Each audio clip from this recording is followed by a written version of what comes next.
السلام علیکم۔ میں امید کرتی ہوں آپ سب خیریت سے ہوں گے۔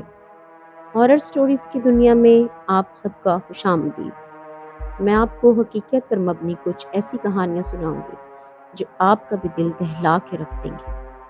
آیت الکرسی پڑھ کے اپنے ارد گرد پھونک لیجئے، کیونکہ کہیں پڑھا تھا کہ جب ان چیزوں کا ذکر کیا جائے تو یہ اپنی باتیں سننے آ جاتی ہیں۔ یہ کہانی ایک لڑکی فاطمہ کی ہے جو ہمارے محلے میں رہتی تھی۔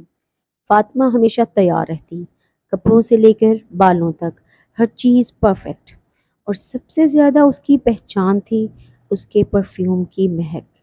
ہر وقت ایک میٹھی لہراتی کوئی خوشبو اس کے آس پاس رہتی۔ ایک دفعہ اس کی فیملی گھومنے کے لیے نتیا گلی گئی۔ وہاں کے درخت اونچے، گھنے اور صدیوں پرانے ہیں، جیسے اپنے اندر کوئی راز چھپائے ہوئے تھے۔ انہوں نے ایک خوبصورت سا ہوٹل لیا جس کے ارد گرد کا منظر بالکل پوسٹ کارڈ جیسا تھا۔ بڑے بڑے درخت، ہلکی سی دھند اور دور تک پھیلا ہوا جنگل۔ جو لوگ کبھی نتیا گلی گئے ہیں وہ جانتے ہی ہوں گے کہ جنگلات میں ایسی خاموشی تھی جو کبھی کبھی خوف میں بدل جاتی تھی، کیونکہ نہ جانے ان میں کیا کچھ بستا تھا۔ اس رات چاندنی پہاڑی ہوا کے ساتھ ٹیرس پر گر رہی تھی۔ ہوا میں فاطمہ کے پرفیوم کا نشہ گھل گیا تھا۔ وہ دھیرے دھیرے ہوٹل کے اوپن ٹیرس کی طرف چلی گئی، جہاں سے اندھیرا جنگل اور درختوں کا سلسلہ بے پناہ پھیلا ہوا تھا۔ پیچھے سے ایک ٹھنڈی لہر جیسے اس کے کندھے کو چھو کر گزر گئی ہو۔ پھر ہوا بھاری ہو گئی اور وہ آہٹ آئی جو انسانی پاؤں کی نہیں لگتی تھی۔